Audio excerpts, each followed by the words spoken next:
Hello, good morning. Before we begin with this interview with Martinho, I want to quickly apologize in advance for my less than perfect English.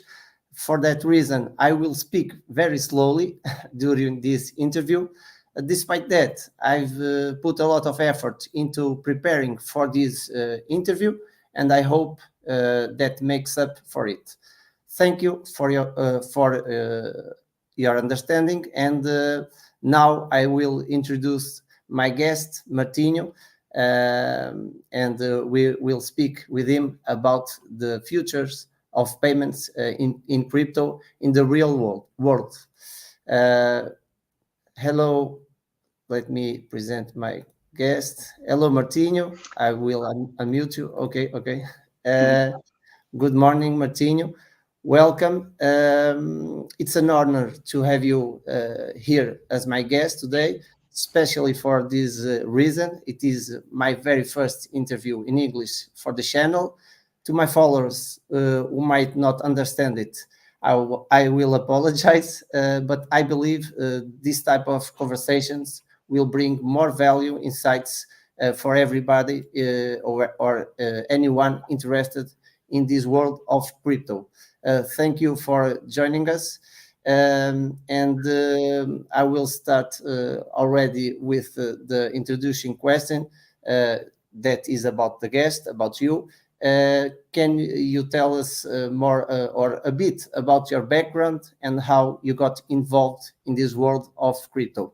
Thank you again for being here. Thank you and good morning. And once again, thank you, Nuno, for inviting me as well, so I can share a bit of some of my experiences and about XMoney. So background, I studied software engineering at the University of Minho in Portugal. And it was during a time when especially Ethereum was starting to pop up, and it was whole type of conversation where people were whispering, oh, there's this thing and we could do some stuff with it. And actually even some explorations of maybe there's some people that are mining using some computers and services. And at some point I did try to use a laptop to mine Ethereum. It didn't work out too well because the internet was shut down during the night. So it was not that efficient, but it helped me actually to check out the tools, the development tools to start mining and some resources and all of that. So it was something that I was curious that people spoke about. We were following how Ethereum was starting to pop up. Bitcoin was more known, but it was less powerful, let's say. It was more like as it is now, more the proof of concept of what was possible to do in a decentralized fashion. But Ethereum introduced some things that allowed for more development tools. And I got curious in terms of that, but it never was something that was like, I need to work in blockchain or I need to work with crypto. However, things happen and life happens in terms of the chances in a way. And I was trying to figure out about product management because I wanted to do something that involved business, marketing, and other needs, and not just programming to solve a problem. I wanted to be in a position where I could handle multiple threads of conversation. So instead of just thinking, how can I solve this problem in terms of implementation, I was always thinking about what problem should we be solving. And so I reached out to, at the time, one of the founders of Utrust because I wanted to try product management. But I didn't know that he was one of the founders of Utrust because this was in the beginning of 2018. Though Utrust had done already the ICO, it was not super known yet within Braga and Portugal. Okay. Because it was known within the crypto industry, right? But not otherwise. So I joined and started doing product management. Was one of the first hires directly from for the company. And that's how I got introduced to it. And that was in 2018. July was when I entered for the first time. and it's been a long journey of moving through everything that happened in the meantime, including the acquisition from Multiverse X. Yes, for those who doesn't know that, so in the beginning it was Utrust that provided this facilitate these for merchants the possibility to have crypto payments for people like us who do crypto, and then Multiverse Elrond, then Elrond now named Multiverse X, have acquired Utrust. Is that okay? Is that right? I think Yes.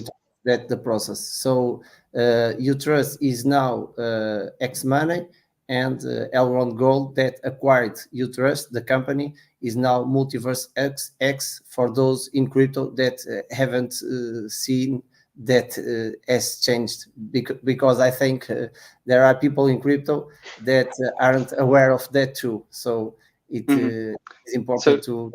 Yeah, Yes. we closed we sold the company in 2022. That was when it became official. I think we started announcing the beginning of 2022 that it happened. So it's been 2 years. And by the end of that year, if I recall correctly, yes, by the end of 2022, Multiverse Elrond rebranded to Multiverse X and put each of their sub products or sub areas, mostly as we would call them business divisions potentially. Each of their business divisions became X something. So Utrust became XMoney, and they had also acquired a company which is called TwistPay, which is a more traditional payment provider, more akin to Stripe directly, because they only process fiat cards and payments in that sense. And so they merged these two into XMoney. And right now, they're still two separate products of XMoney Crypto, which is what we provide and what Utrust was known for, and XMoney Fiat, which is what TwistPay provided, with the goal of trying to combine more and more the efforts of these two products, including what's currently available on Xportal, another business division, which is the wallet that everyone can use for multiple chains within Multiverse X. It's the one providing, but there's a card for payments, and you can do top-ups to the card from crypto to fiat, and you can do fiat to crypto with on ramp as well, and those are provided by XMoney. So Utrust became broader, started collaborating with TwistPay, and was rebranded by the end of 2022 along with the group to match within the business divisions of Multiverse X. So you guys have already the physical card? I didn't know that. We have it through Xportal, and this is the collaboration that happens between what was TwistPay and now Utrust. So there's a card, and it's our section of being more directly B2B, B2C. I mean, for how long do you have the card? So so many times. Yeah, so we launched it last year. By the end of last year, it was when it became public. We have been beta testing for more than a year, I think. So when it became more released to the public was last X Day. So X Day is the event that Multiverse X organizes once a year, and where a lot of news are shared. It was in France? It was in Paris in 2022 when we rebranded to Multiverse X. And last year it was in Romania, and this year it's going to be in South Korea. Okay, so this question was not in our guide. I want to ask you, because I noticed that Elrond, by the time Elrond have been a great bull market, and since okay, we are in the bear, not now, but we were in the bear a year ago, more or less, and so I noticed that. I think that the rebranding in the bear, when we were in the bear, I don't think. What are your feelings about that? I don't know if as a member of a company, but I think you can give us your opinion, your personal opinion. But I feel for myself that that process in the middle of the bear is tough, because I think if like the performance in price of all cryptocurrencies is down, okay, a lot, a lot. Elrond Gold by the time have that downsize in price, so to speak, and with that the rebranding, with the efforts that it is needed for the company. I think in terms of price, it is still worse. I think. I don't know what you think about that, but it is a question that I will want to ask you. Mhm. I don't know if you understood the question. No, I did. I'll try to split it in two separate things. So, on one hand, it's always a challenge that makes sense, but it's sort of unfair. Where when price doesn't follow what our expectations are, we'll try to justify it with whatever pops up is going to be potential justification, and some of them might be right, but we have no way to know. So we have no way to know how the rebranding specifically influenced the price or the interest overall, because there's so many threads and so many things happening overall in any capacity, that it might have been rebranding not supporting the growth. It might have been the fact that the market likes to shift to new things, and Elrond had a period of being the new big player, and suddenly had a massive increase up to $500, if I recall correctly. And then it was no longer new and no longer fashionable, and things moved to something else. So there's many potential justifications, but specifically about rebranding.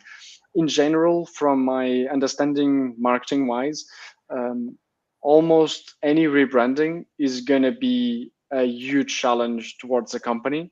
Yes. Especially when you're rebranding the name. So one thing is when you do a soft rebranding and just change the logo, and yes, that's cool and nice, and that doesn't have barely any implications, unless you're a huge brand that is known by the logo. Like imagine if Coca-Cola changed the logo. It's like they can be called Coca-Cola, but if they change the logo, they are still losing a lot. While yes, with crypto companies, for the most part, the logo doesn't mean much. Like if Coinbase changes the logo, we're not going to care that much in 3 months, right? But when you're describing changing the name, that basically means to some degree throwing away a lot of work. Yes. And that doesn't mean that it's a brand is difficult to build. The reputation, the characteristics, and the sense of what that mean, that name, that brand, that color, everything is related to the brand. Yes, yes. That is very difficult to build. It yes, requires a lot of time. So that's why it's understandable that within, for example, the context of Portugal, Utrust was more well known than XMoney. First of all, because it existed for longer as a name. Secondly, because we hadn't been sold, so we were always or very often in the rankings of top startups in crypto Portugal, and now we can be, but it's more diffuse whether we should be or not, because we have been acquired by a Romanian company. We had yes, a lot of PR when we sold the company, when the ICO happened, so there was on newspapers and etc. like we raised this amount or this was sold for this amount. So it's understandable that it happened. So I'm saying this in both senses. So yes, it's a challenge. Yes, it's throwing away a lot of work, but sometimes this type of things are necessary. Yes. One way of trying to explain that in the case of specifically Utrust, not even talking about the group, because the group I'm going to get to as well, but from the perspective of Utrust, anytime that we try to reach to anyone about Utrust, they had no clue what it is. Like Utrust. First of all, how do you say it? It's like a U and then trust, but then if you say it in another language, it's going to be Utrust. That's what people call it in Portugal. Like it's not that. Yeah, it's if you read it in a Portuguese sense, like Utrust, and it's yes, no, please no. But so yes, so in general, the name itself wasn't helping to explain what it was. So if you saw it in any place, you'd never associate it with a payment provider. You'd never know this is something I can put on my e-commerce. Obviously, we overcame that and we built the brand and it made sense. And that's if that was the reason alone, we probably wouldn't have rebranded we might have created a sub-product and call this is the product by Utrust or something like that. But from an overall perspective of the group, there were a couple of things. So one of which was known that Elrond was inspired by trade market names. So there needed to be some level of rebranding associated with that. And then another thing is they acquired companies and they wanted those companies to start becoming known on their own capacity, but to be clear that it was contributing towards the group. So from that perspective, it made sense that you suddenly acquire a few companies. You want some of them to become fused together. You need to decide. They need to rebrand in some way. Either one of them needs to be called the other name, or you create a new name. And then you might take the opportunity. Why don't we just align all the things that we have within this brand? No, not just from a name perspective, but from a color palette design perspective, where if you see this, you get credibility for the group and you get credibility from the group. So it can make sense, this type of rebrandings, but that doesn't devalue that it's a challenge, that it's throwing away a lot of work, and that in some ways we need to start from the beginning. The name, I found it very, very nice because we are in the advent of metaverse and all that stuff now with AI and all that kind of stuff that aligns into your name. The name of the company, I think it was very well chosen. So yeah. So yes, you want to say anything? It's just as a small joke, like yes, also because it's the point is for it to be broader than just a blockchain, right? So you want to be able to describe that anything can fit into it. So the Multiverse X is this diffuse term of what is this, but it's something broad, something that anything can connect and fit as well. But just as a fun fact, and it's I think it's known, but it's a challenge as well, the name itself, because it doesn't have an E at the end. And some people, because it has an X at the end, they will say sex. And it says multi-sex, and that doesn't help as well. My point is, like, there's no perfect names. And anything. In the end, sorry for interrupt. In the end, if we see my point is, there are brands that have names that if we were to choose a name for the company, we will say, no, not that name, never. So in the end, I think the name itself, it's not important. I don't know if you understand what I mean, because in the end, the name could be a single letter or 10 words.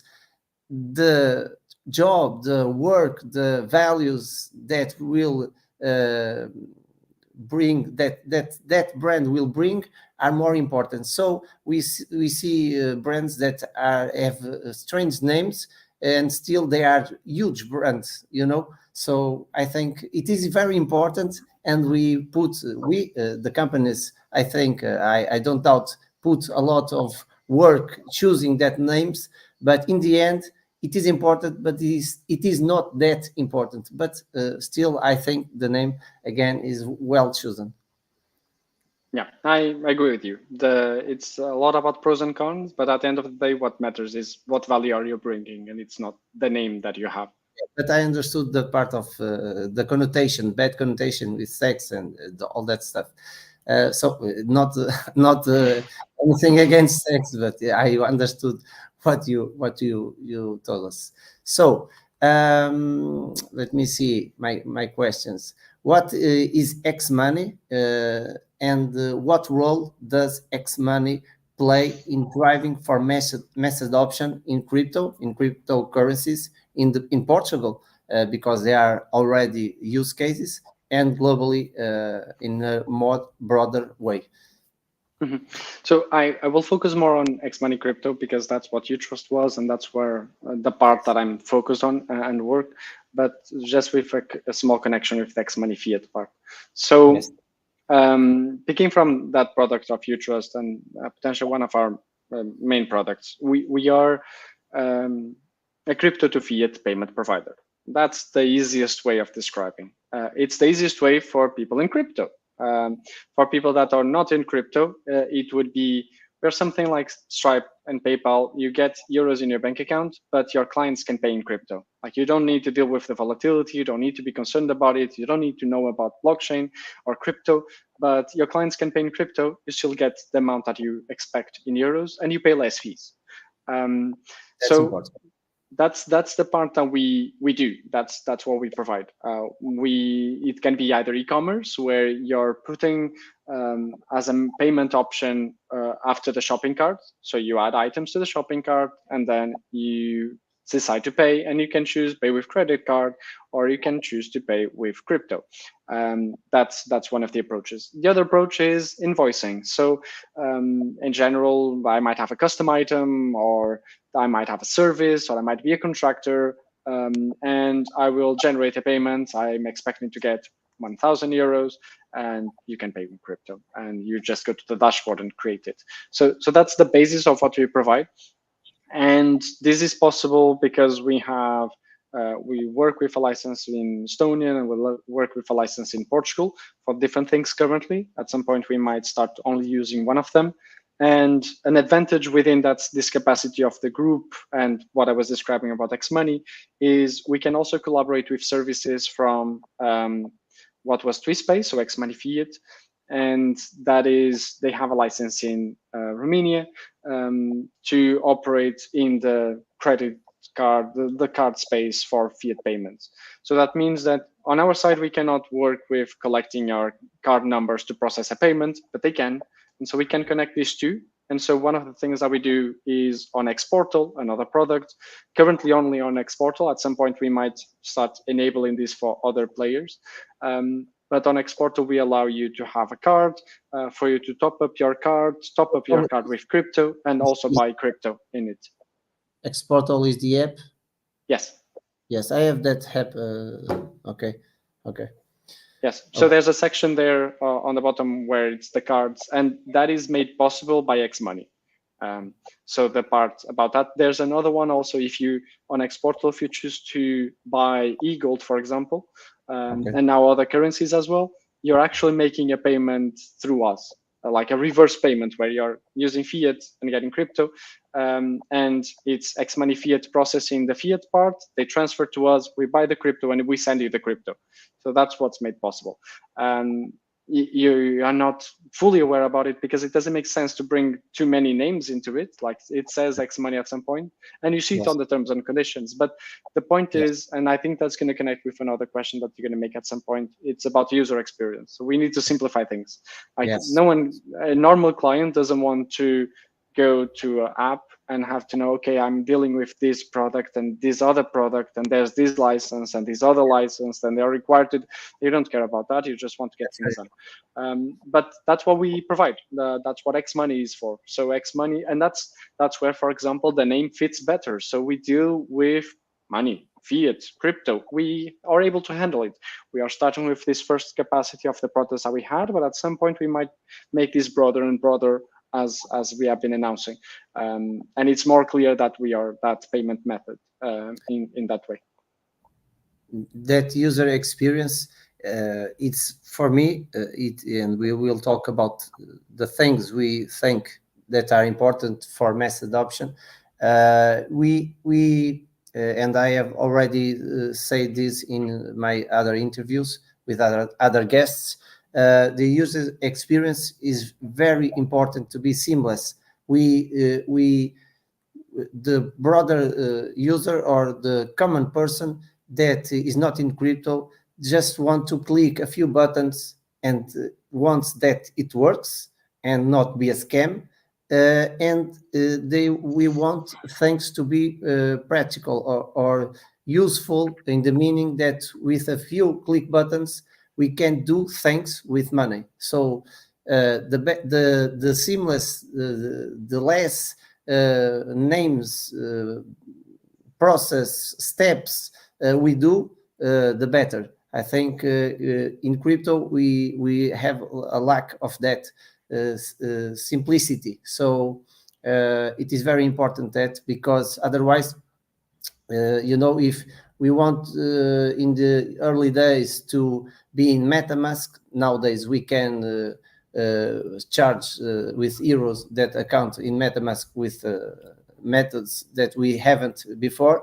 But early we have to open an exchange, a centralized exchange, buy BNB, transfer to the MetaMask in order that we can swap for other currencies or Ethereum, for example. And that process, only the people like me, like you, that are going in the rabbit hole, like the expression that is very used in crypto. So people that are digging, exploring, and really understands crypto and Bitcoin and its utility and how this is not a scam and will not disappear.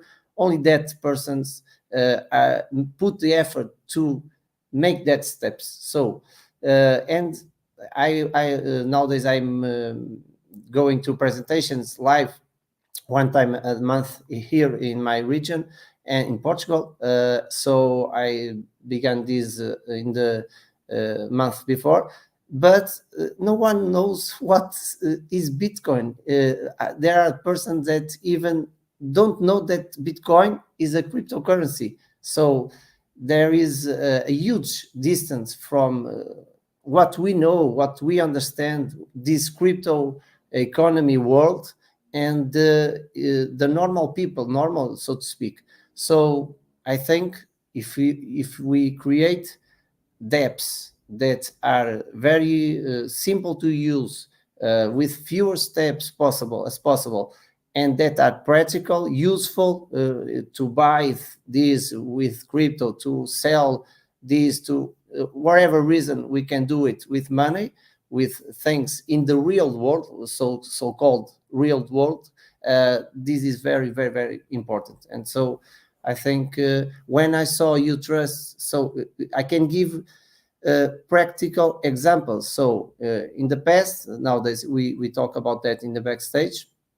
You have, for example, in Portugal, the SL Benfica site and the Luís Onoff site, when I can show to the people, you like that shoes, you like that brand, you can go to this site, Luís Onoff site, and you can choose your shoes or your clothes or your watch, and you can pay with crypto. You see here, check out options, MBWay, etc., etc., etc. And now in the end, there were cryptocurrency, Bitcoin and others. I remember that clearly. So nowadays we can use UTrust or XMoney with Taverna Londrina. So we are giving now practical examples, real examples of things that are nowadays in Portugal possible. So if with the case of Taverna Londrina, it is possible. So that thing that we show, look, it's here. It's possible. I think it's very, very, very important. So that will bring mass adoption. And sorry for being so prolonged, but it links to a thing that I think, in my opinion, and it's what I'm trying to do with my brands, with my cards, with my events, with my YouTube channel, all the content I create every day in all platforms. It is important. And it is very needed publicity with, like, I think crypto.com, we can say it is a brand that have gave that a lot, huge branding in the F1 cars, all places, the stadium. We know that is very expensive, but I think in Portugal we don't see anywhere anyhow publicity, marketing, Bitcoin, just the logo, just here or there. We don't see nothing about that. And I think specifically in Portugal, but I think in the world in general, we have a lack of that. I don't know what you think about that. It's tricky. I think we touch on many areas. In Portugal, in particular, when we consider crypto advertisement, I would say that the collaborations with Ronaldo about the NFTs with Binance, for example, Yes. You've even had other instances of collaborations with NFTs. That's where, because it was touching art, it was became more popular beyond just seeing something sponsored. I'm not sure if any teams got sponsored by anything, probably not, but still, football wise, it tends to be where we are able to reach more in terms of advertisement. But if we consider advertisement, like Bitcoin is not going to advertise itself because there's no team, there's no Bitcoin, right? Bitcoin is decentralized. So that means it doesn't make sense. There's no one that's going to be doing that unless it's a company like what you were explaining with crypto.com, which gets to reach people. But what I meant by tricky is the following. We can announce and let people know that this works and it's useful, but we cannot speak in the name of all the cryptos. We can speak in the name of the technology. We can say that this technology exists. This technology is potentially useful. This technology allows you to also make payments and also do other services. But then comes a day where someone reads another type of advertisement which says, if you invest here, you're going to make a shit ton of money. And they're going to do that, and they're going to lose their money. And then they're going to say that crypto is bad, and whoever is saying that crypto is good is stupid. And this is the part that I meant by tricky, which is one of the main value props that we have been describing for crypto has been, oh, it's anonymous. Oh, it's not controlled by the government. And that means you can do things like, there's not going to be an instance where the bank removes a zero from your bank account. There have been a lot more situations where people have lost zeros in crypto than on banks, because there's a lot of bureaucracy and processes that make it almost impossible for the banks to make a mistake like that. And we don't want that in crypto, but we need that in crypto. Yeah. We need that bureaucracy. We need those processes. We need that level that lets people know this is or this is not a scam. So I think what we are talking about now is lack of financial literacy. So because how do I say, I struggle with that because people don't have 100, 200, 1,000 euros to pay for learning with a course, online course like I have. And I'm not even talking about my courses. I don't care if I'm not saying to buy anything, but people are not willing to spend time, effort, and money, especially in literacy. And then they spend and throw away thousands and thousands of euros or dollars or whatever currency they have to scammers, to people that say, here is my results. I can, with your money, in 1 week, I give you the double.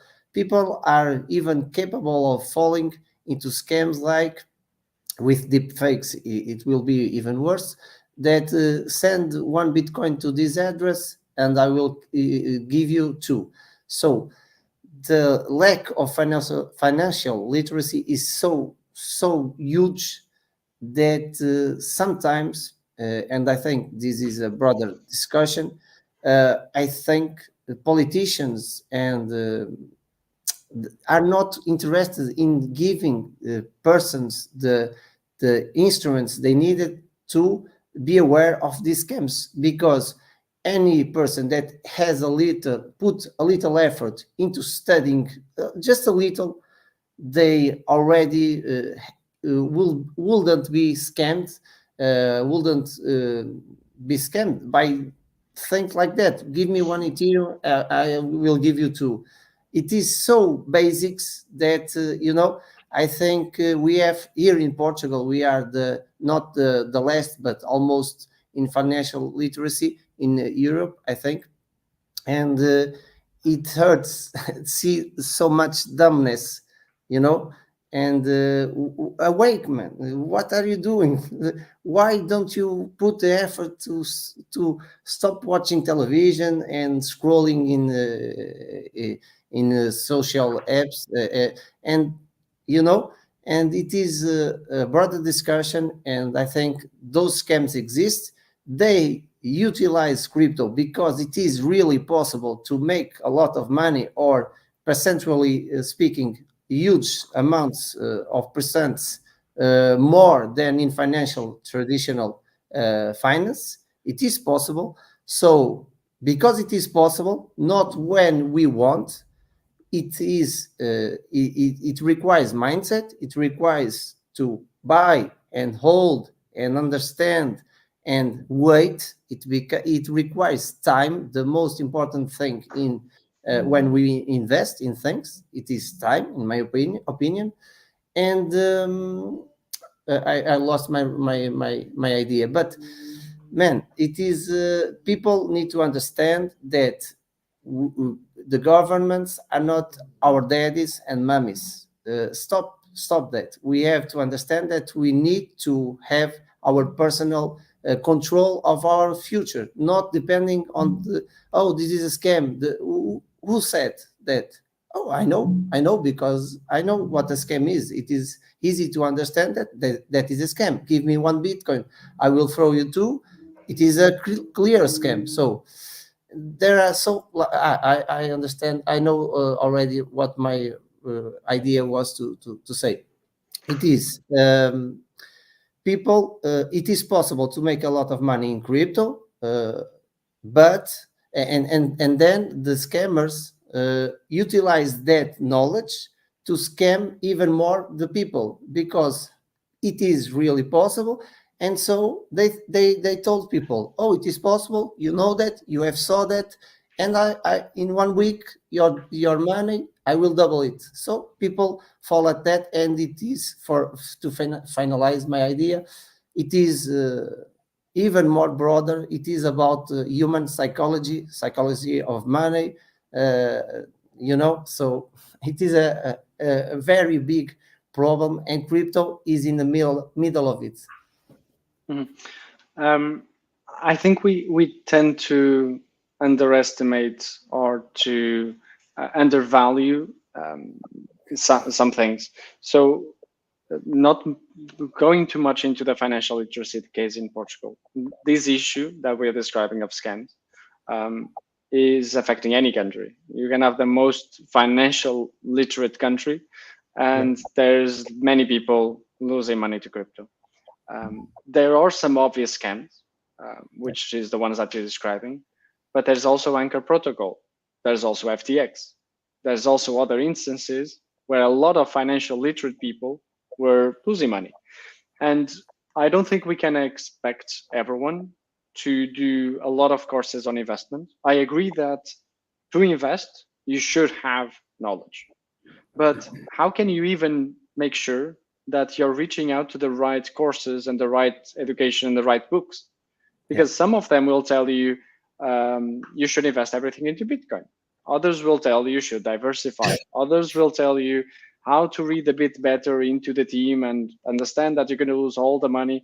Yes, but those are general investment. Regardless, the government needs to make sure that people cannot just try to scam people, which they do in any business, right?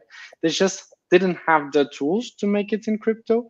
But mostly what I was describing in terms of this is that the fact that this exists and that this is possible leads to a lot of things. It leads to us having a lot more difficulty in converting clients, because we want businesses to be able to set crypto and they're like, but that's scamish, or we don't want to touch that because it's going to complicate a lot our accounting, or many other topics that make it so that many potential usage is limited by the fact that there's a lot of issues within the ecosystem.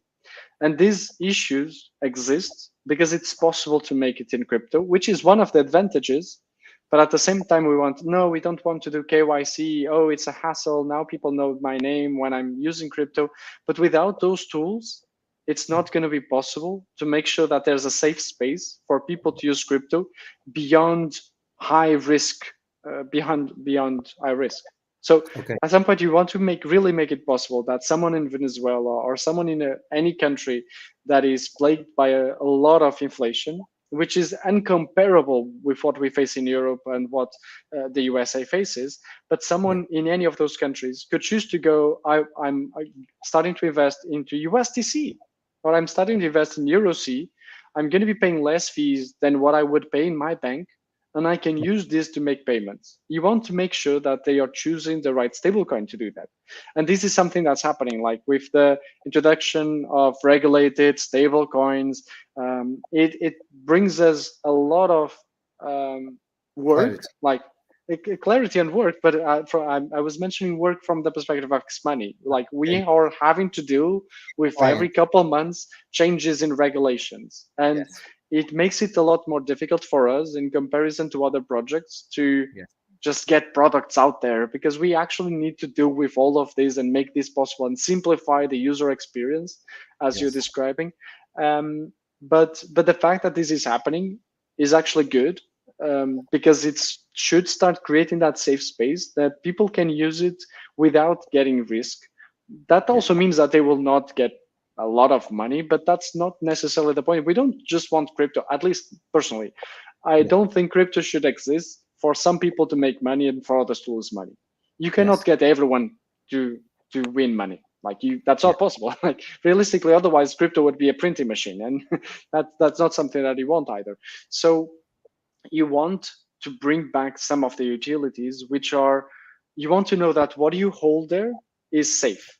And for that to happen, you need to have a lot of parties involved. You need to have the government accepting that it is. Because if the governments tell you this is all illegal, banks cannot accept it, you're not going to be able to convert it to fiat. And you're not going to be able to get any business to accept those currencies, any legal business. So it's just to go. What you're saying, I used to say that the legislation, the crypto regulation like MiCA and others are the first step to mass adoption. In that sense, I think what you are trying to say is that, all right, also, sorry for the noise. We have work in here. So what you are trying to address, and I think it is important, and I agree, is that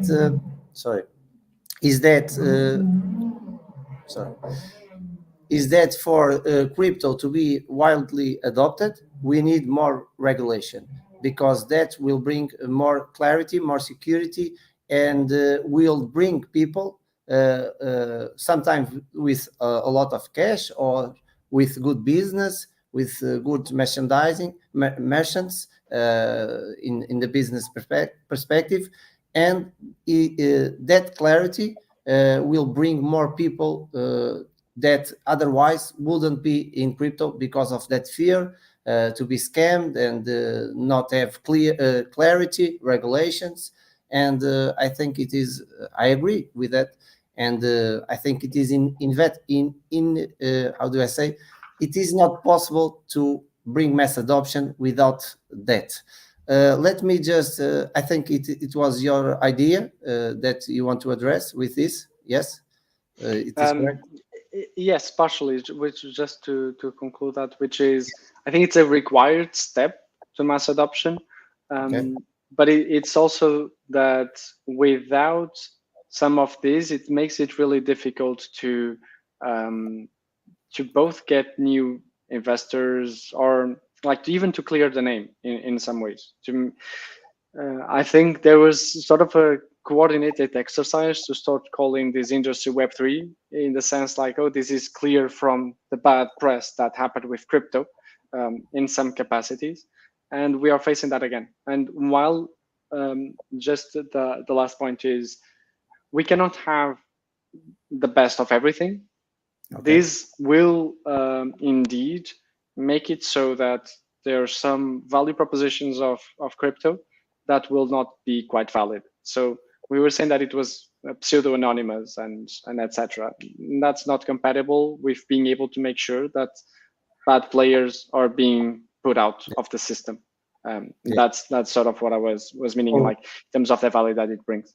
Yes. So people in crypto sometimes they are more purists. I don't know if it is that English term. They are more in the backbone values of Bitcoin, and they want no regulation, no ends on crypto with regulation. They don't want that, and that is not crypto, that is not Bitcoin. And I think more and more people will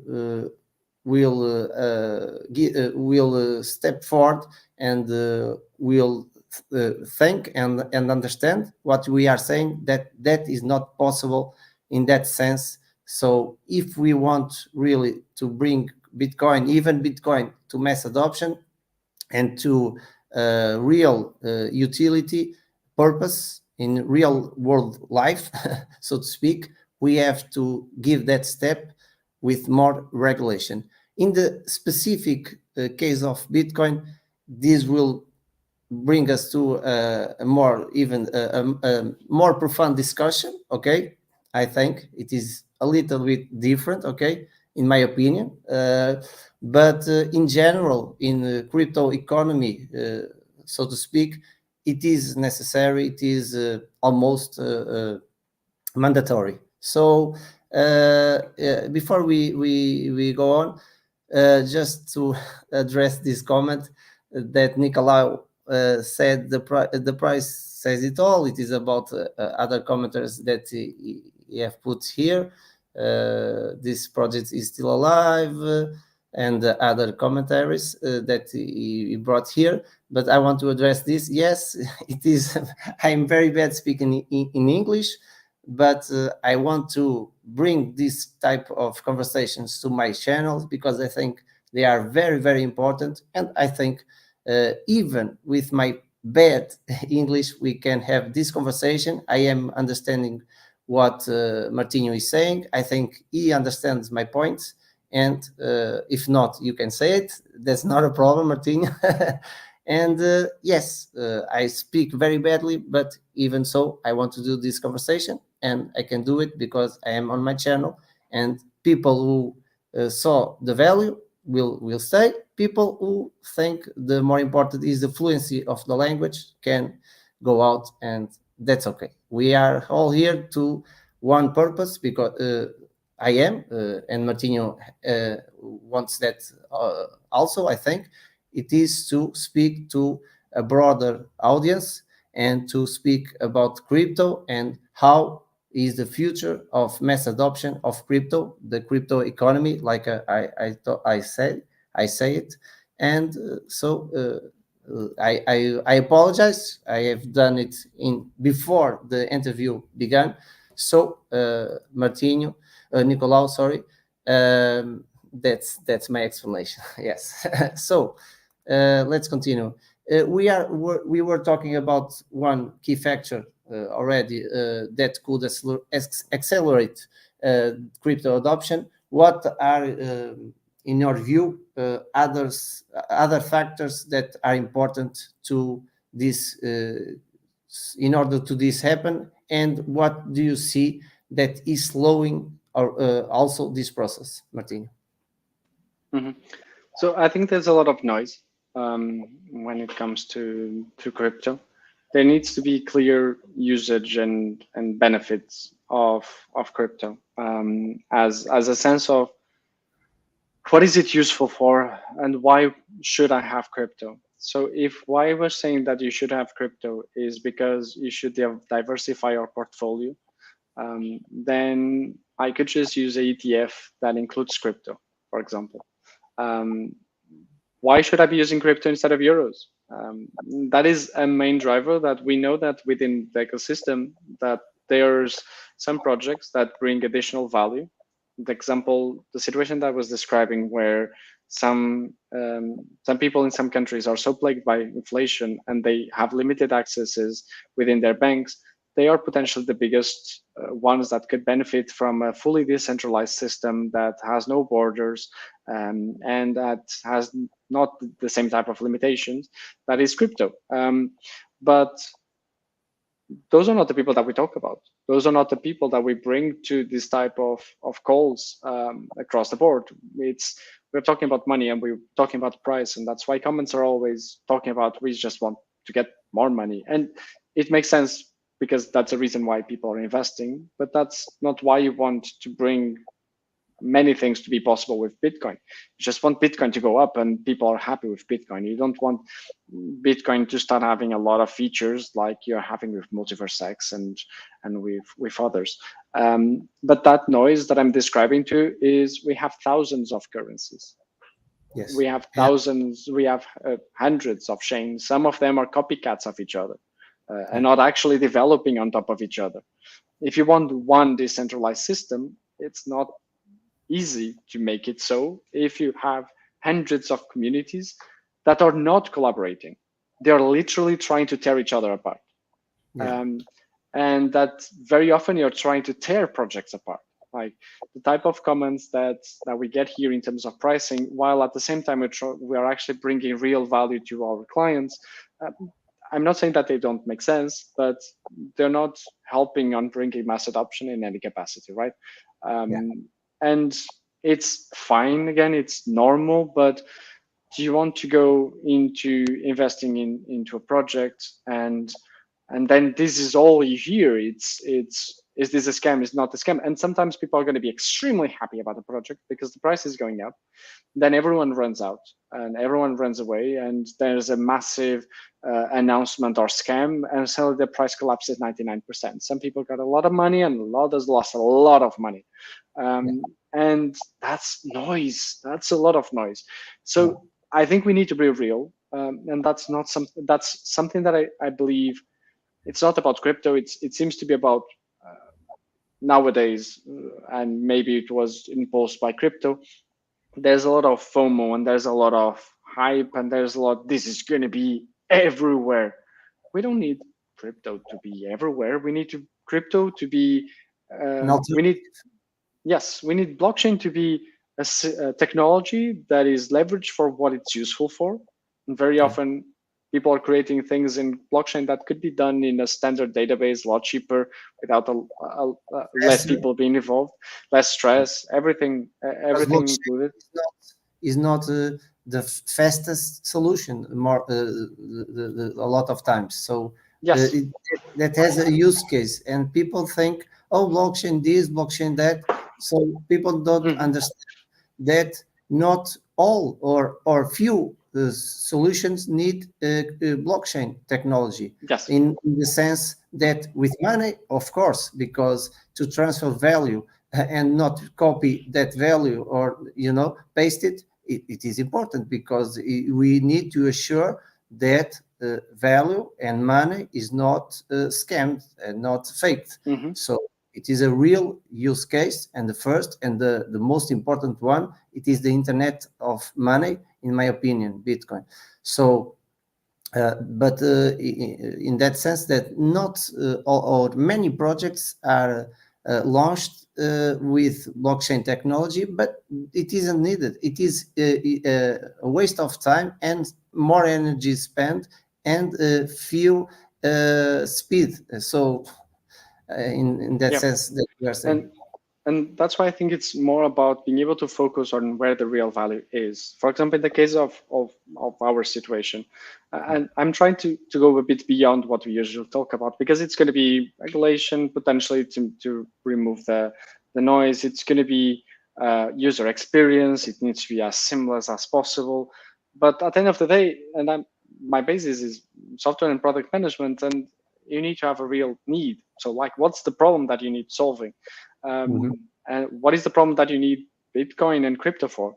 And so in the context of XMoney, one of the most interesting situations is not buying supermarket groceries. It's not paying for the water bill.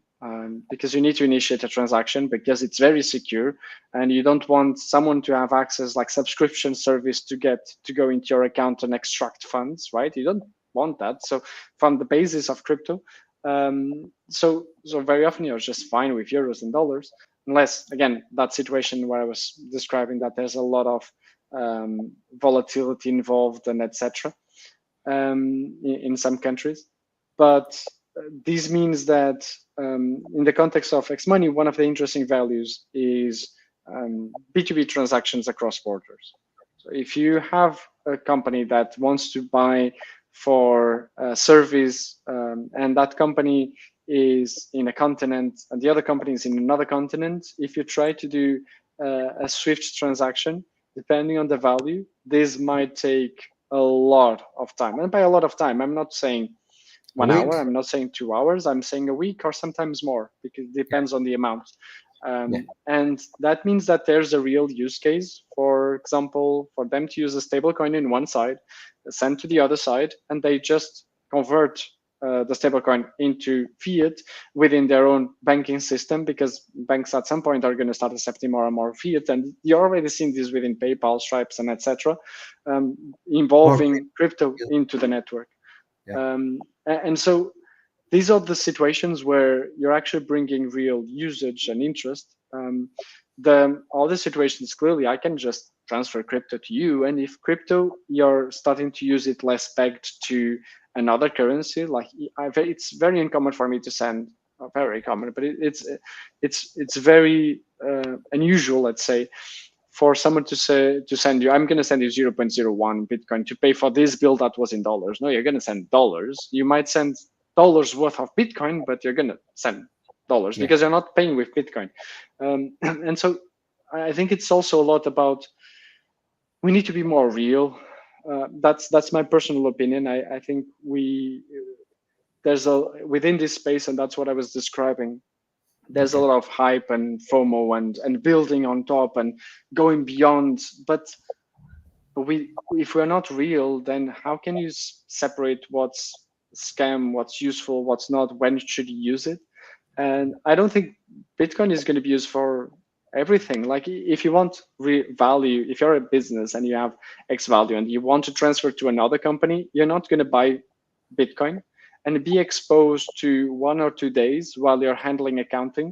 Like if you bought it on Friday, you're not going to be exposed to volatility Saturday and Sunday, so that you can send on Monday, for example. Like you're going to use a stablecoin. If it's regulated, fantastic. If you have no concerns as a business. And the same thing that plagues businesses is going to plague individuals. Like you already need to report in most countries. You need to report crypto usage to like IRS, for example, right? So taxes. You might need to report, are you investing in crypto? So if you're buying Bitcoin to then send later, why? Like we need to think about the usage and when it's useful. It's useful to diversify. It's useful to have full access to your account in case the banking system collapses in your country and you can use another country. Fantastic. You have a real situation there. And we should have the tools to use it for.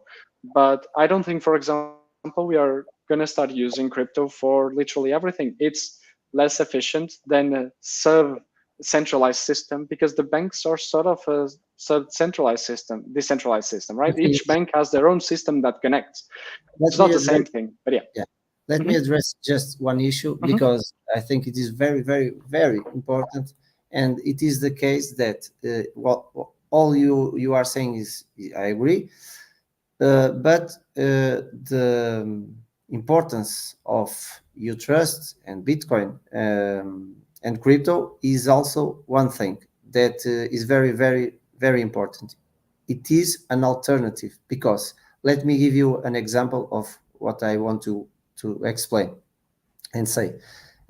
We saw Trudeau in Canada blocking the truckers' accounts, banking system accounts, normal accounts, and imagine that a big company is trying to transact with the truckers. Or giving another example, when the war in Ukraine started and Russia Imagine you are Multiverse X, and this is the most important things I want people, in my opinion, the message I want people to really understand. Why is Bitcoin important? And in your level of multiverse, these company things and merchandising and commerce, crypto economy, like I like to say, why is that important? Because if Multiverse X was based in Russia, okay, before the war, and the war started, why what fault or does Multiverse have of the war? None. It wasn't Multiverse X in that example that started the war. It was Putin, or we don't care. So why do the company will be stopped and not have all those operations cleared just because one man decided to enter the war? So Bitcoin is here, and your solutions are there. Sorry, are here to be an alternative. Okay, so I think that is the most important thing. And we are not centralized systems. We have in your case, or in Multiverse X case, it is a little bit different. Okay, but still more centralized, it's a fact. But that there are opportunities, alternatives to the banking fiat system that we have nowadays. So crypto economy is an alternative that is viable, or with Bitcoin, for instance, or with solutions. And I am not saying that multiverse is a solution or is the solution. Or I'm bringing here examples of real companies that have real use case and that exist and that have operation that can be done in the real world. Like I said before with the Londrina, but you can have other use case or other people that you target in the company. But my message is there are real world alternatives to the banking traditional system, and that is the most important message I want to bring with this interview and others. But it is one of the most important things I want to say. Mm-hmm. It's an alternative, but it's not only alternative. For example, based on specifically that what you're describing now, why is it better than buying a world indexed ETF?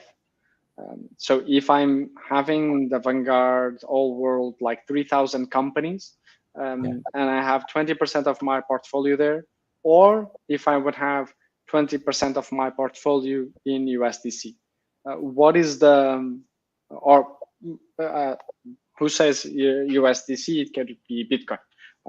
Why should I prefer to do that in Bitcoin instead of the global index ETF, which is supposedly in your name? And even if the broker collapses, you can go back and to the same ETF in another place, another broker, and get access to it. You are asking me? Yes.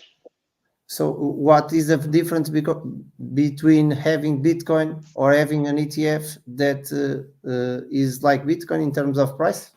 And not like it like Bitcoin, but it's indexed to the world's companies. So there are some ETFs which are indexed to, I believe, 3,000 companies that represent like, I'm not sure by heart, but maybe 60% or 70% of the world economy or something like that. So even if one specific country, like you were describing, goes into war, the global economy currently, at least from what I track, Bitcoin and the world ETFs are not the same percentage, but they move in the same direction. If the stock market collapses, crypto collapses, and vice versa. If it bull runs, the other bull runs.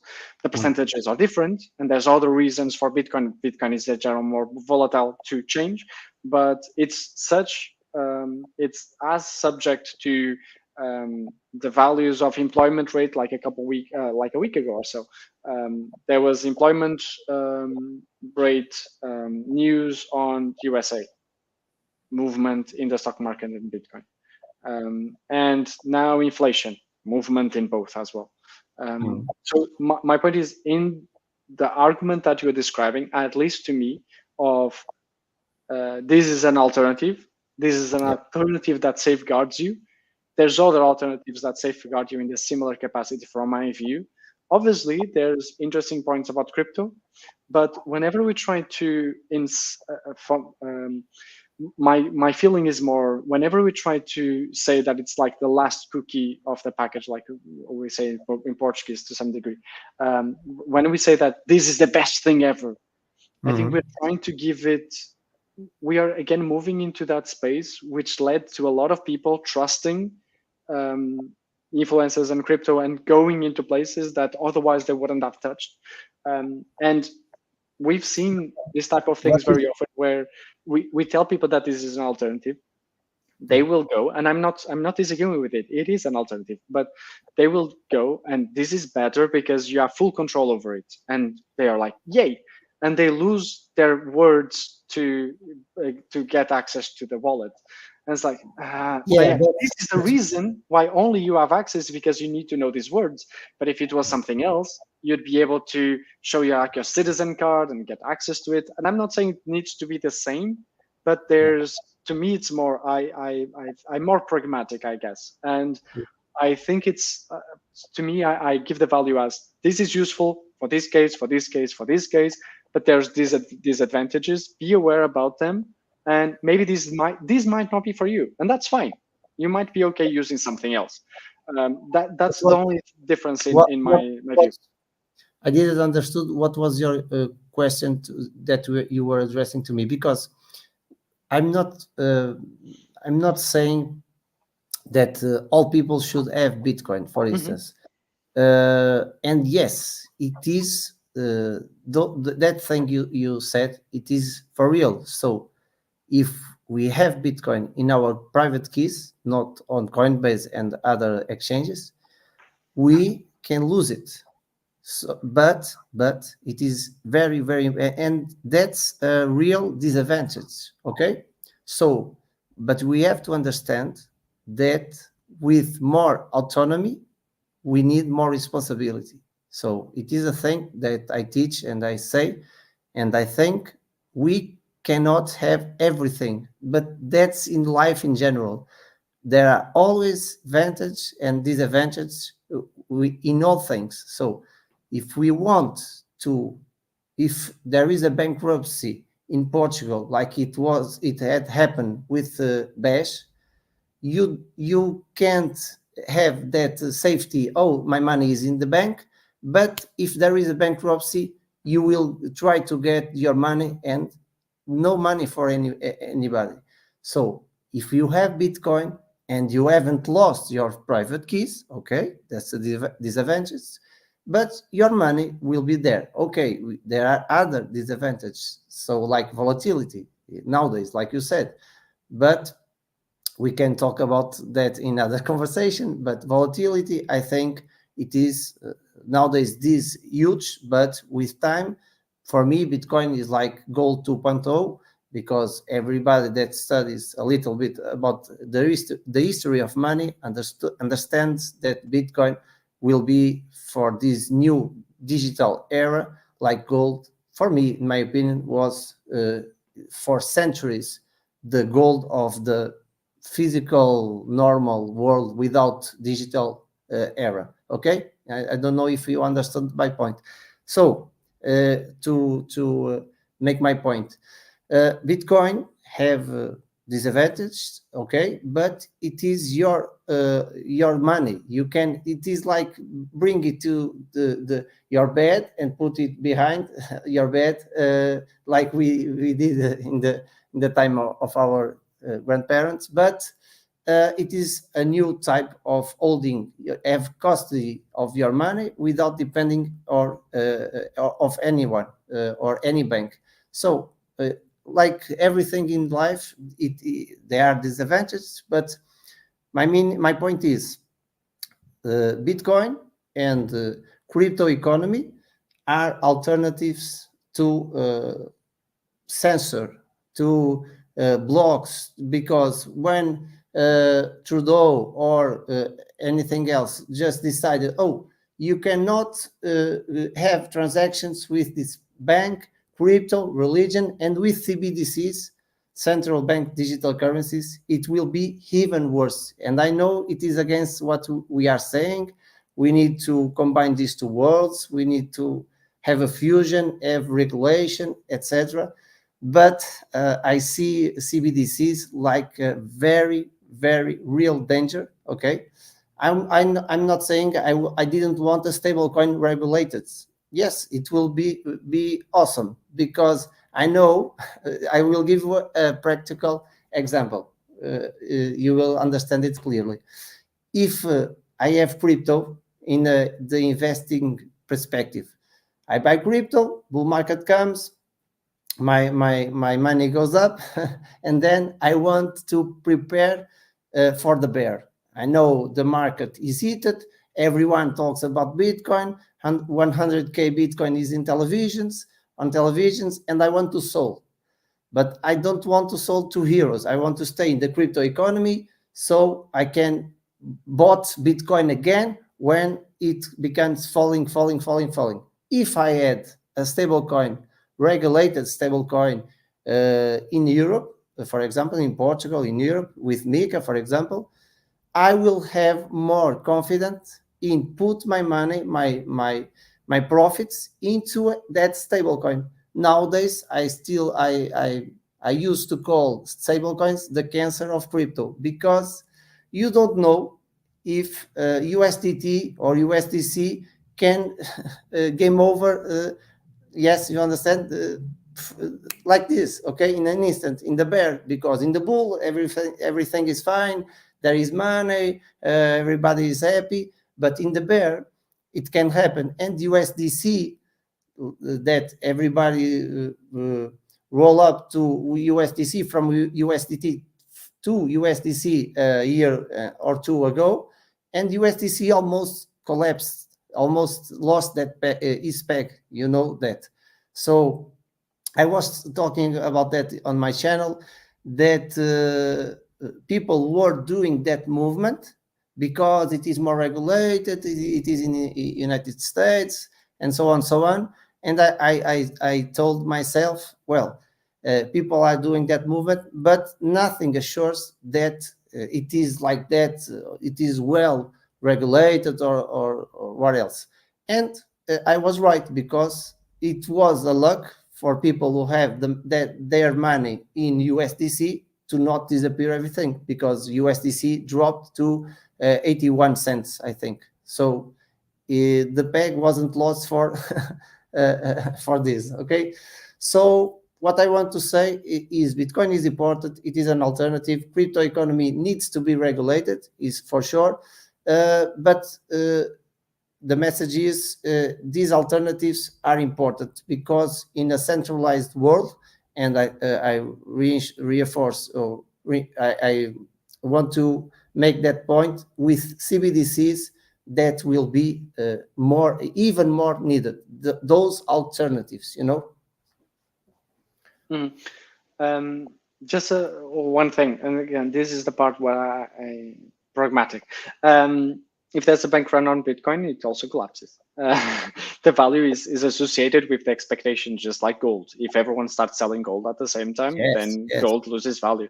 And this is not to say that Bitcoin is not useful. It is, but it's another alternative with also risks. The thing is, if you diversify, you're less exposed to each individual risk.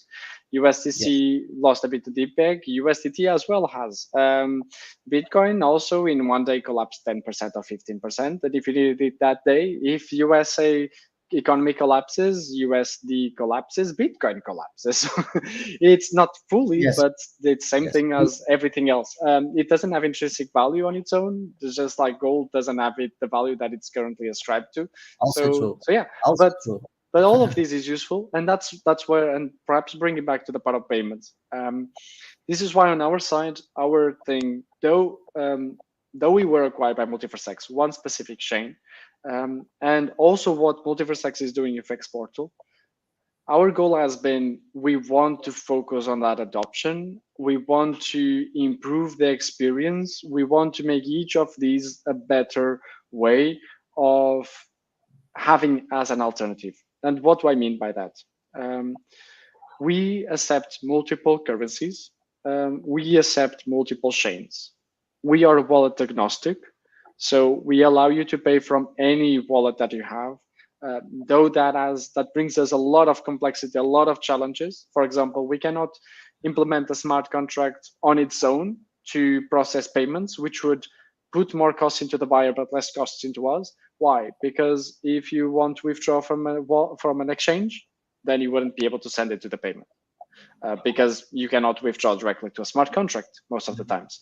So we allow you to pay from, whether it's an exchange, a wallet that you have, any wallet, whether it's Wallet Connect or initiating a transfer from Ledger, up to you. We support that.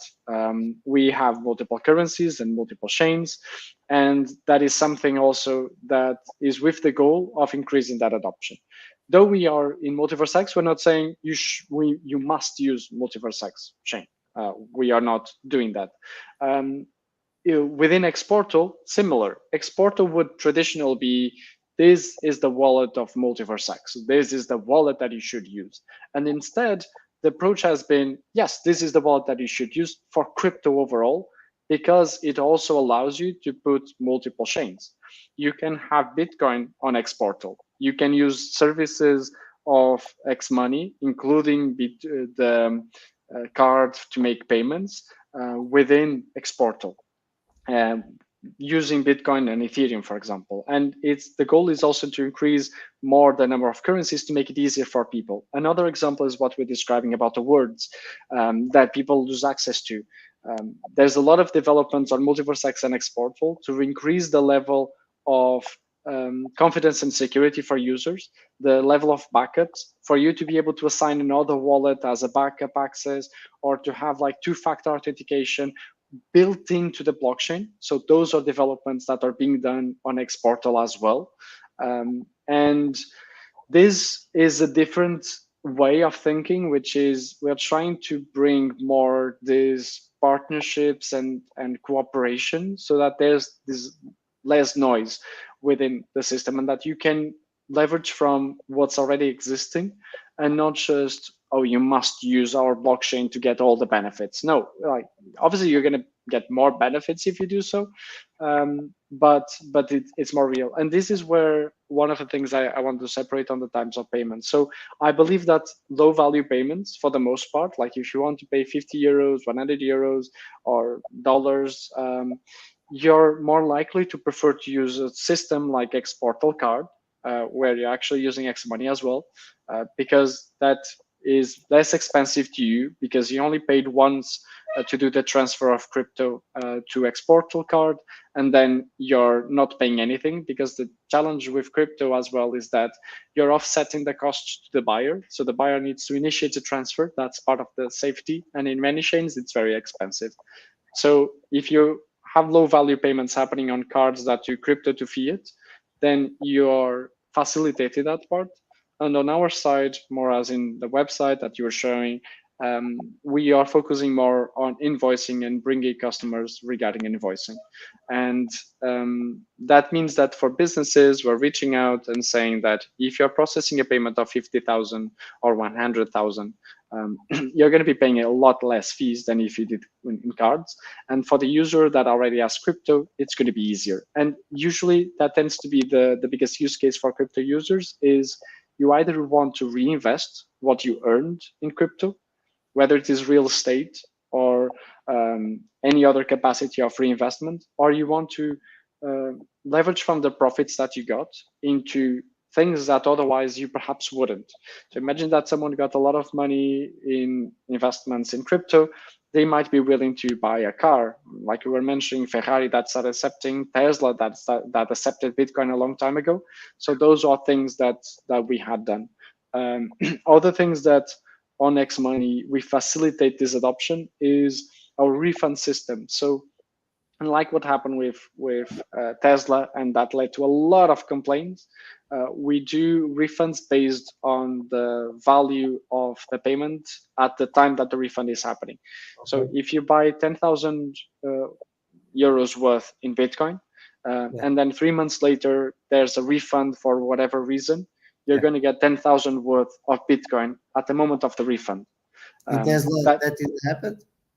In Tesla, they only gave you back directly the Bitcoin that you paid at the time, which sometimes meant that though they didn't get any value from the Tesla that they pre-ordered and then they canceled, they actually lost money in the meantime because they couldn't act upon funds that were supposedly the buyers, but were on someone else's hands. And then the process took a long time to happen, the actual refund. So this is an example where the fact that we have this system for these more low value payments, more the e-commerce style, which is where refunds happen, because delivery didn't occur, there was a reissue, there was a warranty. So we have this type of system. That's another thing that we are doing. And then based on some comments, which is, it's normal because we announced this on Telegram. So we're talking about crypto investors. So we split this more as in, there's different players within our case, and our case and other companies, but there's different users. So one thing is we have the buyers, people that want to use crypto to make payments, not just want, but actually do. Sometimes anyone might do once, and then someone else might do 3 times or once a week. All of them are buyers, but someone who at that moment is buying an item. That's one type of player that exists within the ecosystem of XMoney. Another one is businesses. We sometimes call them merchants. So that's another area where we also have presence in, not presence in, but that also involves within this ecosystem. And then we have the crypto investors. And the crypto investors might be businesses, they might be buyers, or they might just be crypto investors. So people that bought into UTK, for example, and have UTK as part of their portfolio. Now with these guilds and etc., we're trying to split this more as in, you have like guild masters and you have more passive investors, let's say. The guild masters are going to be those who are more invested into UTK and are going to be trying to increase the collaboration between these types of players. And also on our side, trying to convert buyers and businesses into also crypto investors. So there's this sense of there being 4 types of roles that are trying to help increase and drive this adoption by having benefits associated, whether it's passive staking, whether it is some cashbacks, or even paybacks, as in businesses being able to get part of the fee that they are being charged into crypto, as in a more like loyalty type of program that they prefer to use XMoney versus other crypto providers because they're going to be getting a part of their fees back in crypto.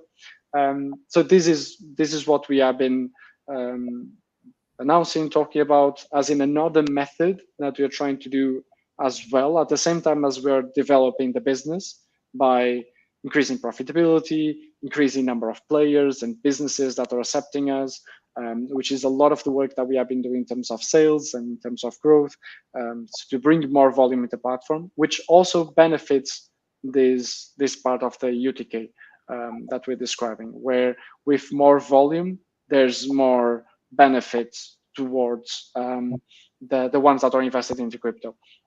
And this was something that we have talked about since the ICO, but without volume, it was meaningless to some degree, in the sense that without volume, we couldn't build actual utilities that had an impact into the token.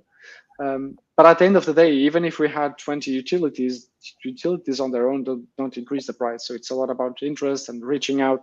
And that's also why it's important to have this type of events and sessions. But yeah, I tried to cover a lot of things about the future of payments and went through a monologue sort of. So I'm giving it back to you, Nuno. Yeah, let me ask you a thing that I think it is important for people like me that imagine I want to see what are all your partners that you have reached, and with I can pay thanks with having you as a solution. What I mean is is there any website, any list of enterprises or merchandisings that have you as a solution? Can we see, oh, this accepts payments with crypto with XMoney?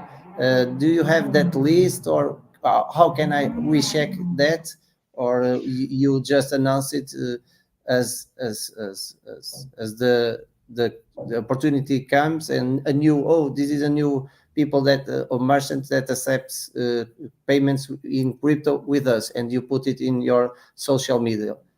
I don't know if you understood my question. Is there any list of the partners you have? So we've had the trending merchants page. I can try to find it afterwards, and we try to keep it updated. One challenge is that it's not possible to know all the businesses that have necessary links or etc. because they can integrate themselves. They can create an account, pick the API, use the API, and we can know when they did the last payment. But if it's currently live and available, that's not something that we have live view. So whenever we try to do this, we try to filter down to the ones that we are more aware of or confident in, or bigger type of clients. We announce it as well. So any client that has a decent size, we announce it on our social media every time that they are live. It's something that's good for our buyers that are following us. It's good for the businesses as well to increase that. And we're looking towards making it easier as well to have this list. So potentially someday it's going to be on X Portal, so that whenever you're there and you're someone who wants to make more payments in crypto, and you have more easiness to do there, to also see the list there and go directly to the websites. So those are things that we are exploring. I think though at the time, yeah, it will be a nice thing to have, because I speak for myself. Yeah, if I want to, I will have to scroll all the feeds to know the partners, the people you have become with. And if you had in your website or anywhere else in the app a click button to see all the merchants I could buy thanks crypto with your solution, it will be amazing. We are rebuilding the page that we had, and it's most likely going to be reshared in the next couple of weeks, a trend list. But we've shown a trend list in the past. I was trying to find if it's currently available in the meantime. But yeah, I can send it afterwards. In the description of this video, this live. Okay, so we have talked about so many questions that I had here. The key factors that accelerate, we already addressed this. How important is your user experience? We have already talked this question. Okay, what is XMoney strategy? This one. What is this XMoney strategy for educating the public about cryptocurrencies and their potential benefits behind this kind of interviews? So our reach is more directly with the businesses. So I believe that, considering our positioning, we are mostly a B2B2C company. That means that you could ask about chicken and the egg. Like, you cannot have buyers without businesses and vice versa. But the ones that need to make a contract with us and create an account with us and start accepting payments is the business. Like, we can have the buyer annoying the business, but the business is the one that they create an account. We need to do KYB, so we need to request documents, we need to validate them, we need to collaborate with them. So our client, and the one who pays the settlement fee, is a business. So those are the ones that we have more responsibility on involving them, letting them know.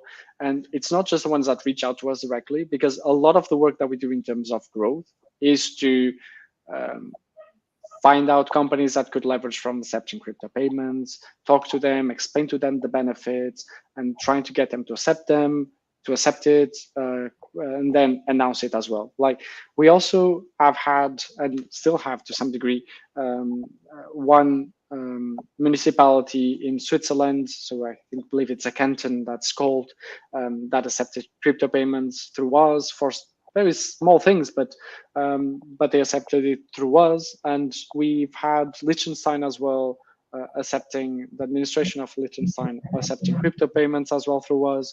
So those are all the things that we are, again, businesses, though they're not business, but that start accepting payments, and that then we are collaborating on announcing that you're accepting it. And we are, in some cases, really need to convince that, why don't you experiment this? Why don't you try this out and see if it works? There's nothing to lose except a bit of effort, but you can leverage from the communication as well. So that's where we work more on in terms of that. Like in our case, in the past, we've been focusing more on the buyers, but the buyers leverage more from Exportal usage. So in terms of that division within the group, Exportal is the one reaching out more to investors and crypto holders, and they have more that responsibility, so that we on our side can focus more on the businesses. Because if we try to have a social media that attracts buyers, businesses, everyone, it gets too diffuse. You start seeing a lot of things that you don't care about that much. So businesses is where we are focusing on. So whether it's these events, whether it's to the collaboration, Telegram communication with our investors, but bringing new businesses, talking to regulators, it's another part as well. So what we need to do when following the regulation means that we need to talk and associate and collaborate sometimes with different parties involving that. So that's where we are more directly with that. Yeah, I think we answered this question already. No? We talked about this just right now. Yeah, just to clarify, right now there's not a benefit of paying with eGold or UTK. There are benefits with holding eGold, and as announced, are going to be benefits with holding UTK for payments, which is that you're going to get a cashback. But right now, you're able to get cashbacks in eGold for the payments with the card, the Exportal card, that you crypto to fiat, and that's already a benefit for XMoney. But we don't think that the benefit of paying in eGold and UTK should be the benefit of using Multiverse X blockchain. As in, from a standpoint of, as you're describing Bitcoin, if you have Bitcoin, you don't want to make it the best option to make payments. You want to make it the best possible, best option to hold as an alternative method of wealth. Yes. You then might want it to be the easiest and fastest way of converting it to USDC or to another currency, so that then you can make payments, or make payments directly in Bitcoin. That's fine, but it doesn't need to be the best experience, because you need to make a transfer and it's more expensive. The benefits of paying in eGold and UTK should be Multiverse X being the best blockchain to make payments, because it's super fast, super cheap, great user experience. So that should be the best benefit.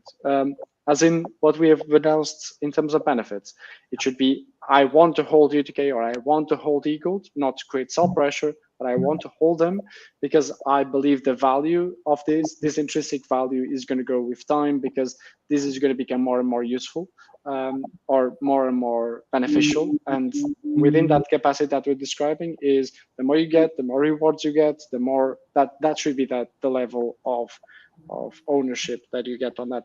We've explored, and it's not impossible for us to consider that you're going to pay less, but the buyer is not paying for using UTK and eGold, the business is. So that's why saying you're going to get a discount of 10%, but then we need to subsidize that. So then it's not beneficial, because the company is losing funds and the UTK is not gaining value because you're actually selling it. So that's why it's a bit more complicated than that.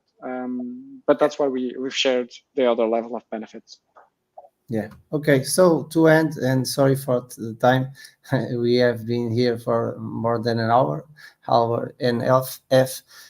So to end, how do you see the future of cryptocurrency adoption evolving in Portugal specifically, and in the world in general?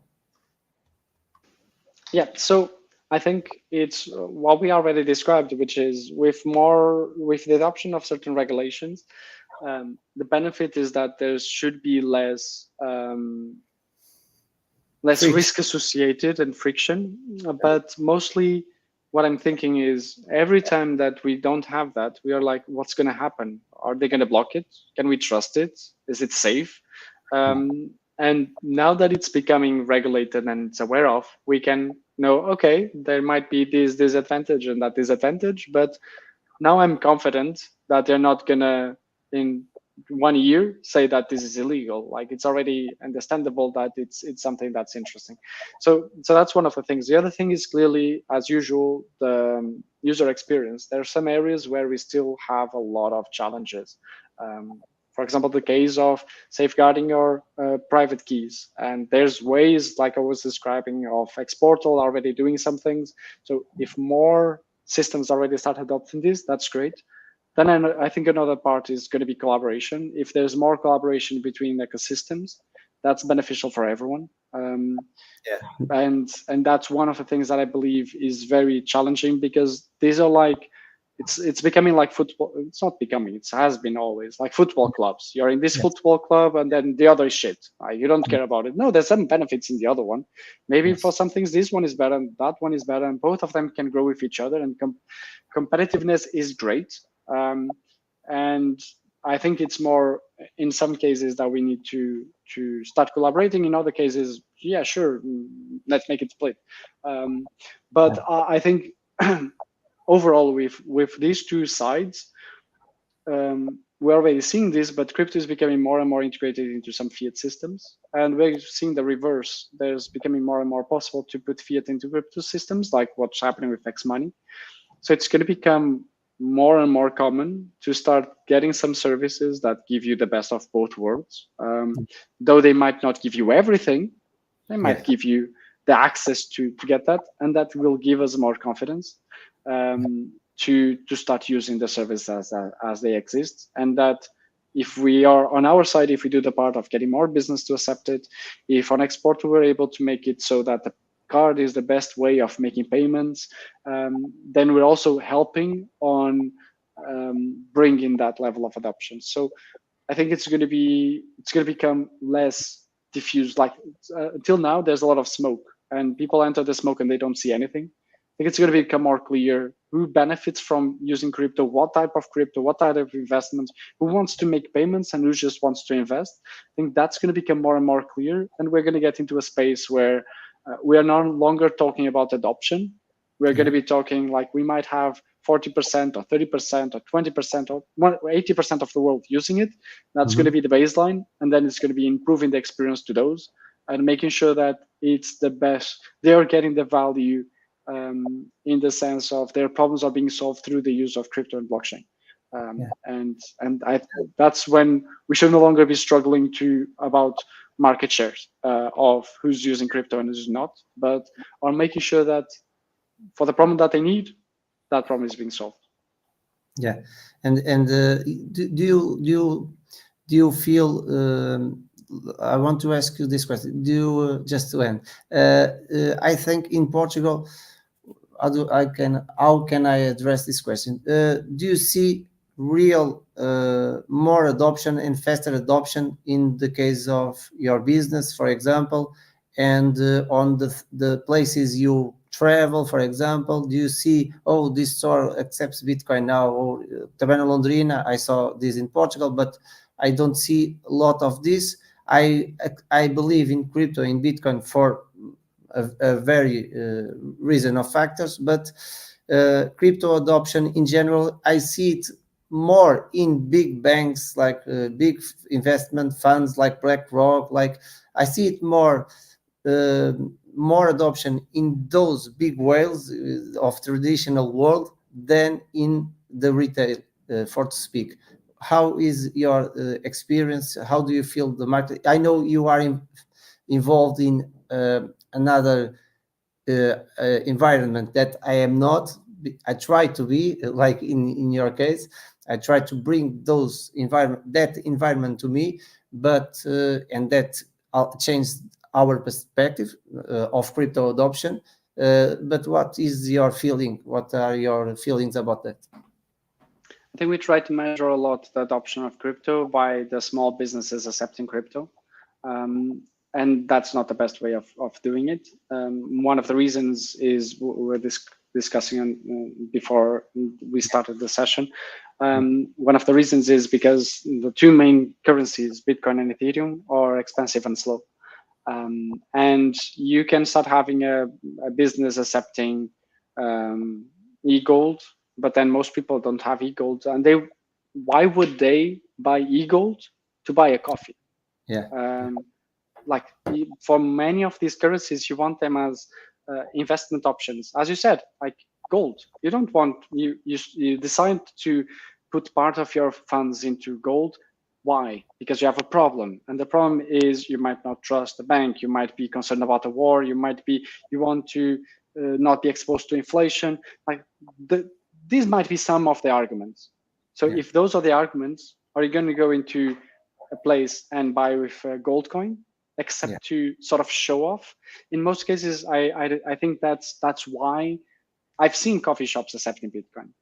Most people will buy with it once to try it out, to see the experience, and then not, because the cost is on the buyer. The buyer needs to initiate a transfer. And the only way to avoid that is a centralized wallet. But why would you have a centralized wallet? And for crypto, because that defeats part of the purpose, right? And if it's a centralized wallet, which one? For which blockchain? So I think more of these stores are going to start accepting it. Some of them are going to be more through the systems like MasterCard and Visa for USDC that you have in your bank account. For example, like a CBDC, but then it's going to be the same thing as if it was euros. And for most things like Bitcoin, I don't think Bitcoin's best perspective is retail of small payments. But in a Gucci store or Prada, maybe yes, because you're going to say, I have these investments and now I want to use some of these investments for this payment, which is large, and I don't have this type of cash normally in my account. Okay, then yes. So I think it's more this type of pushing towards high value payments, as in a sort of reinvestment or using your investments to get some value, and not as in the small type of retail, small type of stores that leverage this because they want quick, they want fast, and they you don't want to initiate transfer to do that, and you don't have a clear benefit of using crypto to do that. And we spend the bad money like euros and fiat currencies, and we keep the good money like Bitcoin.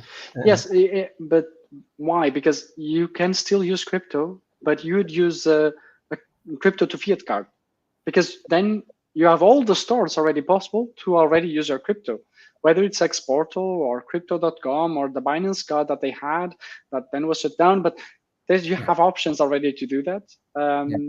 Why do you want to specifically initiate a transfer towards a coffee shop? Like most cases, you don't. There's not a problem to solve there. It's fun. It's a gimmick, but there's not a clear benefit. And so I don't think the measure of adoption should be driven through that. It should be more on that we have problems that are being solved, how many percentage of people are solving for each problem. I think that's going to be the best way of measuring it, and that more known businesses and services have some level of adoption of crypto for things that are interesting. Like for example, or big companies, huge, especially financial companies, especially banks, for example. Revolut allows you to have crypto and then does crypto to fiat conversion if you pay with crypto. It has a lot of fees, and so in some cases you'd prefer to use a system like XMoney, but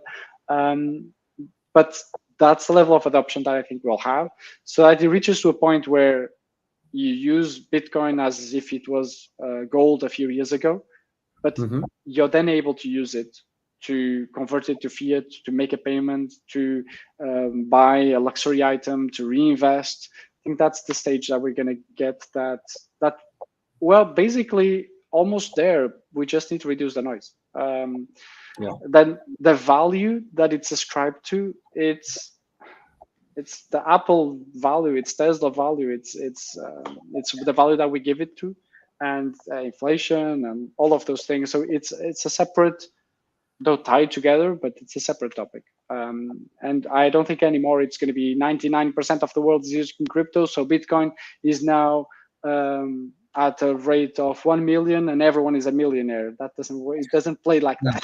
That doesn't work like that. Yeah. Okay. Thank you very much. It was a pleasant conversation. I hope my English doesn't bother the conversation, and everyone have liked these perspectives, these points of view, and I like it very much. And thank you. I give you the last words, and I will end this conversation. Thank you very much again, and for the invite, for everything. And don't worry, the language is not a barrier. I think everyone is able to have different degrees in each language, but everything was able to be understood, and that's why we were able to have this conversation. So yeah, but once again, thank you for inviting me. It was great to be able to go deeper into some areas, share some personal opinions as well, but also talk about what we came here for, which is the future of payments. Yeah. Thank you. Goodbye. See you next.